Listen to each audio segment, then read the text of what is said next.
Assalamualaikum warahmatullahi wabarakatuh.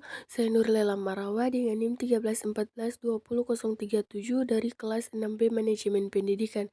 Baik, di sini saya akan memaparkan mengenai materi peranan guru bidang studi pada program bimbingan konseling di sekolah sebagai bagian contoh profesi pendidikan.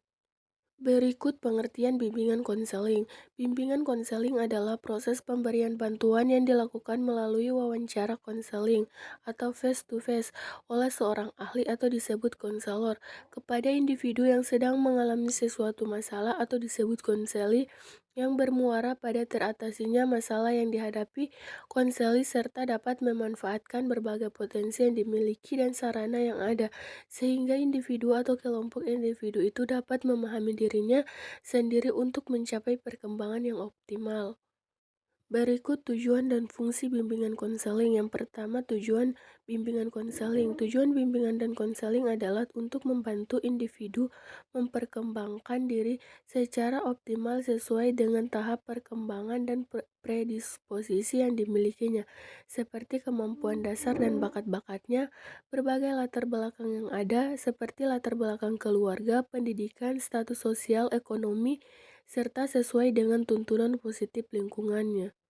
Yang kedua, fungsi bimbingan konseling. Ada dua fungsi bimbingan konseling, yaitu yang pertama fungsi pemahaman. Fungsi pemahaman yaitu fungsi bimbingan dan konseling yang akan menghasilkan pemahaman tentang sesuatu oleh pihak-pihak tertentu sesuai dengan kepentingan pengembangan peserta didik. Yang kedua, fungsi pencegahan.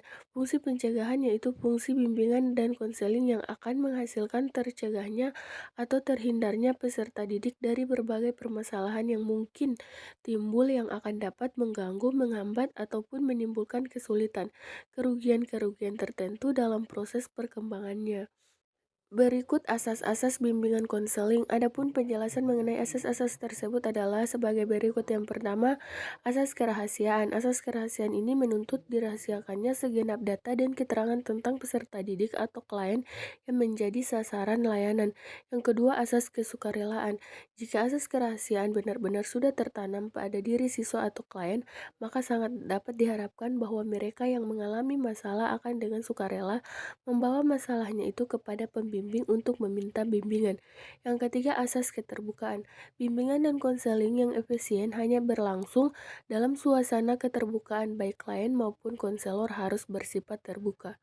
Baik, dari penjelasan yang sudah saya jelaskan di atas tadi dapat disimpulkan bahwa bimbingan konseling atau yang kemudian disingkat BK yaitu serangkaian kegiatan berupa bantuan yang dilakukan seorang ahli pada konseling dengan cara tatap muka baik secara individu atau beberapa orang dengan memberikan pengetahuan tambahan. Baik, demikianlah pemaparan materi dari saya. Jika ada salah-salah kata saya mohon maaf. Wabillahi taufiq walhidayah. Wassalamualaikum warahmatullahi wabarakatuh.